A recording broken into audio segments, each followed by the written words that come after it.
मेरा राधे। नाम अस्मिता है, मैं दिल्ली से आई हूँ। हमें ऐसा क्या करना चाहिए कि हमारा आखिरी बर्थ हो, इसके बाद हम ना आए यहाँ पे? क्यों, क्या दिक्कत हो रही है आपको? कलयुग अच्छा नहीं है, क्या अच्छा नहीं लग रहा है आपको? परेशानियाँ होती हैं बहुत। क्या करियर, परेशानी है आपको? बहुत सारी, करियर में, फैमिली में, पर्सनल लाइफ में। देखो, परेशानियों का नाम ही जीवन है। आपने देखा होगा हॉस्पिटल में जब कोई बीमार पड़ता है ना और वेंटिलेटर पे होता है, तो वहाँ एक मशीन होती है, उसमें लाइन यूं यूं चलती है, ऐसी चलती है ना, और लाइन सीधी होगी मतलब मर गए, डेथ, मर गया। जब तक टेढ़ी लाइनें हैं, जब तक उतार चढ़ाव है, तब तक ही जीवन है। सीधा हुआ तो मर जाएगा आदमी। तो आपके जीवन में ये उतार चढ़ाव जो है, स्ट्रगल जो आप कर रहे हैं, करते रहिए। यहाँ जितने लोग बैठे हैं, ये दास अनिरुद्ध सहित, भगवान राम सहित, भगवान कृष्ण सहित, किसके जीवन में स्ट्रगल नहीं था? ये तो अच्छा है कि आप संसार में ना आए, प्रभु की शरण में रहने वाला बार बार जन्म मृत्यु में नहीं उलझता। लेकिन जब तक हो, हंस के रहो, खुश रहो, रो कर नहीं, परेशान होकर नहीं। ये तो चलता रहेगा, परेशानियां तो आएंगी जाएंगी, लेकिन उन परेशानियों के बाद भी आपको हैप्पी रहना चाहिए, खुश रहना चाहिए। ये जीवन है बेटा। इस संसार में ऐसा कौन है, एक को पकड़ के लाओ जिसके जीवन में दुख ना हो। बस किसी के जीवन में ज्यादा है, किसी के में थोड़ा सा कम है। कोई बता पाता है, कोई नहीं बता पाता।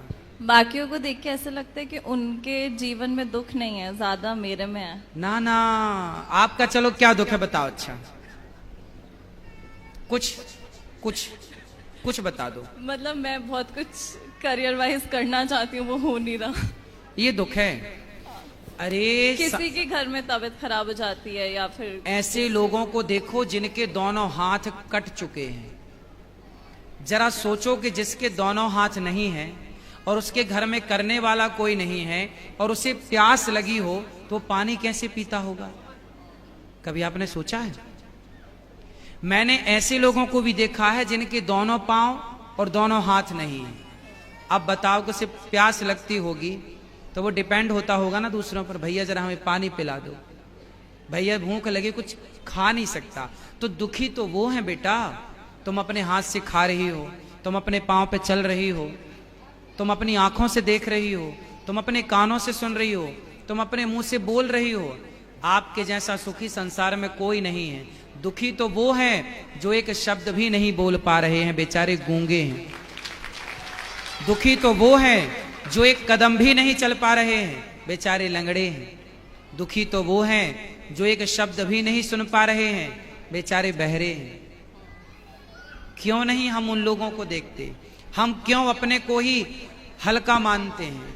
क्यों हम अपने को छोटा कहते हैं? ईश्वर ने हमें बहुत बड़ा बनाया है बेटा। पॉजिटिव क्यों नहीं सोचना? अच्छा भी तो एक एंगल हो सकता है, ये भी एक पहलू है आपके नजरिए का। इसलिए आप ये कहते हैं कि मैं बहुत दुखी हूं। नहीं, आप इस संसार में सबसे सुखी हैं। और लोगों को देखो जो घिसट रहे। आप तो चप्पल पांव में पहनती हैं, कुछ लोग तो हाथ में चप्पल पहन के घिसटते हैं, नहीं देखा आपने? फिर आप कितने सुखी हैं। ईश्वर का धन्यवाद दीजिए कि विधाता आपने हमें इतना सुख दिया है, उसके लिए थैंक यू। ठीक है, थैंक यू। आप बताओ कि आप सुखी हो कि दुखी हो? मैं सुखी हूँ, ये मुझे पता है। बस ऐसा है कि अब थक फिर- गए लाइफ से। फिर भी शिकायत?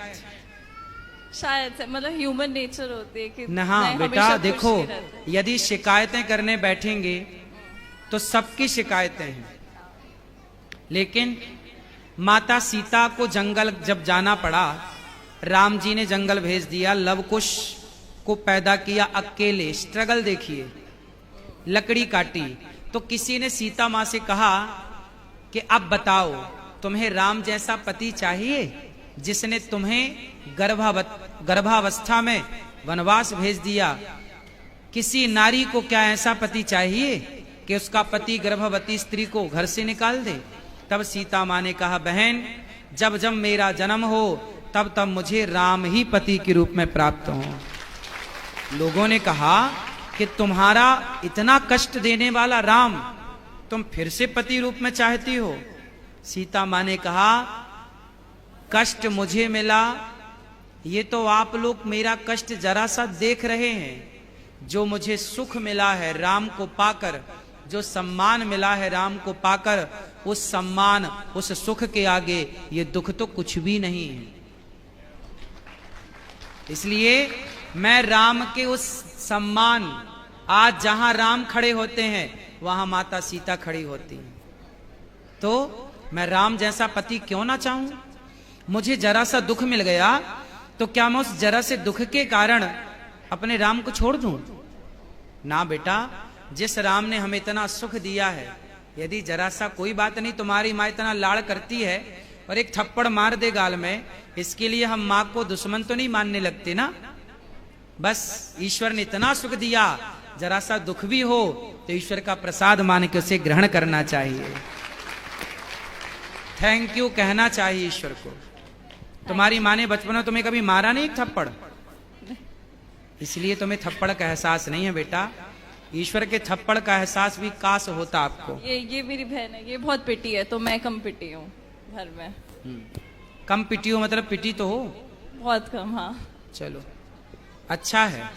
माँ जब आपको मारती है, अच्छा इनको मारती थी माँ, तो क्या इनकी दुश्मन है इनकी माँ?